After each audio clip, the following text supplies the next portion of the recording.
All right, good morning. Welcome to the third hour of National Report. We're bringing you live look here at Carmel, Indiana. Courtesy of our Earth Camp. Sit on this for a second. I'm doing some research here. I've never been to Carmel, Indiana, but I'm finding out that Carmel is known as the roundabout capital of the world, according to the city. Since the late 90s, Carmel has been building and replacing signalized intersections with roundabouts.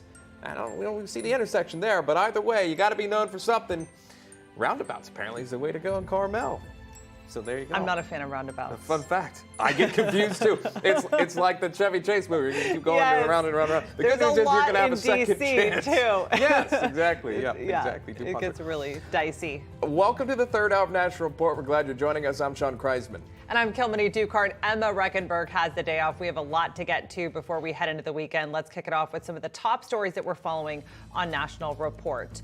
The Biden White House on the defensive, frantically working to downplay any fears of a recession despite 2 straight quarters of negative economic growth. Will these recession fears hurt the president and Democrats heading into those midterms?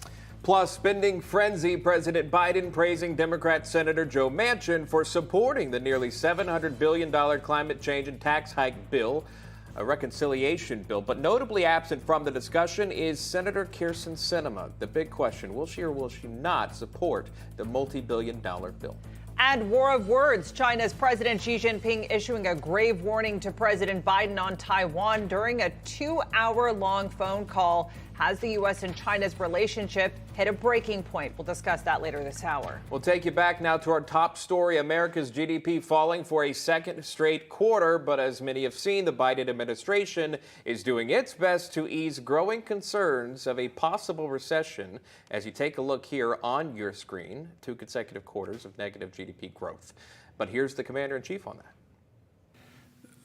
Both Chairman Powell and many of the significant banking personnel and economists say we're not in a recession. And the Inflation Reduction Act will add another $370 billion in clean energy tax credits in reconciliation, including incentives to accelerate domestic production of solar panels, wind turbines, batteries, and critical materials processing. That doesn't sound like a recession. All right, again, that's the president there responding after those GDP numbers came out. Joining us now is Texas Congressman Michael Cloud. Congressman, thank you so much for coming on. We do appreciate your time. Just your overall reaction to the White House, to the president on, is it a recession? Is it not a recession?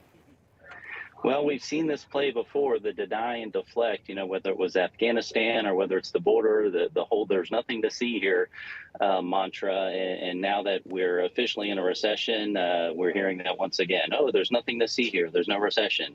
People are doing great. But the thing is, people back home know that times are tough right now and know that the policies that this administration has put in place are a big part of as the reason why. So the president didn't take any questions in that moment. However, his White House press secretary, Karine Jean-Pierre, did. I'll play that soundbite and get your reaction to that. Here's that. We're seeing, what we're seeing is that we are in a transition. We had this strong economic growth because of the work that this president has done in the past 18 months. And now what we're seeing is a transition into stable and steady growth. So transition seems to be the substitute for recession. That's how the messaging, that's how the White House wants the messaging to be. There, that is. However, we know that there are 2 consecutive quarters of negative GDP growth. I want to get to the Inflation Reduction Act because America is facing an inflation crisis, the highest in 41 years, which you're very familiar with, this Inflation Reduction Act. Inside of this multi-billion-dollar deal is what the president touted, $370 billion for climate initiatives. Are you for more spending at this time of higher inflation, record inflation, and recession or transition, as this White House calls it? Talk to me about that.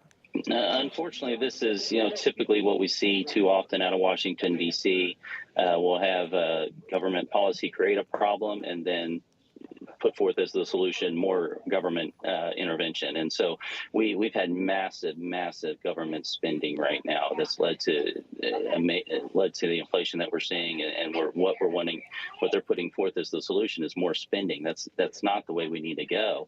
A big part of that has been our flawed energy policy. So just a couple years ago, energy dominant nation for the first time. I remember growing up and we were told, we'd always have to be dependent on the Middle East for energy. And, during the Obama administration, we're just going to have to get used to $4 a gallon gas. And we saw during the Trump administration, we didn't have to get used to that. We could actually lead in energy. And then we saw what that meant for not only the economy back home and families back home, but what it also meant for peace and stability in the world. And it was a good thing. Right now, we're seeing the reverse of those policies, and we're seeing the reverse results as well, both on a geopolitical stage, but then also when it comes to what the American family is dealing with on a day-to-day basis. And again, it was Senator Manchin that was the surprise swing vote, though he says it's no surprise. He never gave up on it, but he's on record withholding his vote there for the Democrats' spending bill.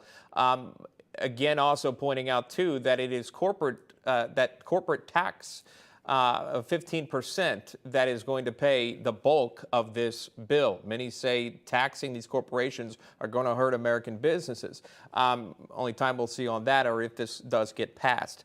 I want to move to the border if I can, sir. You being a border state or representing constituents there within a border state. The Washington Post put this out. The D.C. mayor asking for National Guard to help with Texas, Arizona migrants. As you know, Governor Abbott busing migrants that are willing to leave to D.C. Now she needs the National Guard to help with migrants. Your comment on that?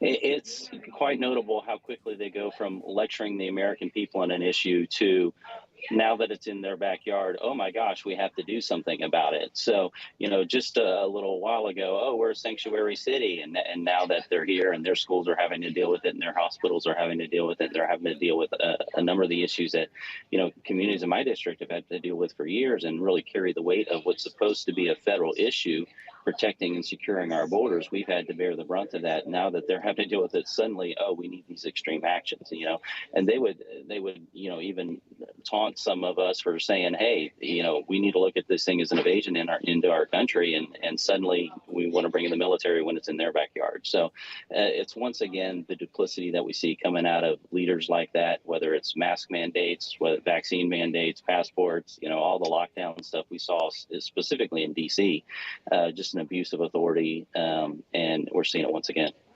So much to get to. Out of time with you, though. Congressman Michael Cloud joining us live. Enjoy your weekend, Congressman. We do appreciate that.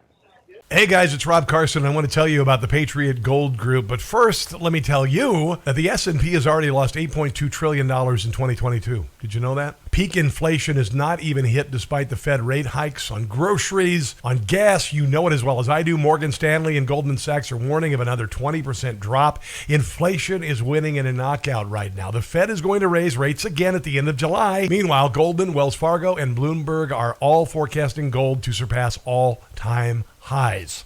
If you want to invest in gold, call 888-936-2373 now.